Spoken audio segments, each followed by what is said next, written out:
we don't know what we're eating anymore. And along with that, our culture has changed. So our whole concept of what food even is has changed.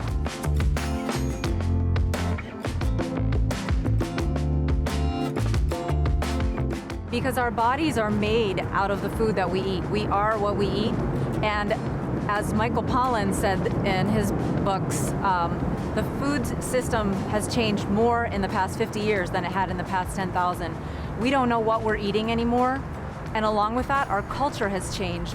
So our whole concept of what food even is has changed. So much has changed, and we're up against the need for convenience. We're up against the manufacturers who are wanting to sell us their processed foods, which are made out of basically three things: vegetable oil, carbohydrate, refined, a lot of sugar in there, and even refined proteins.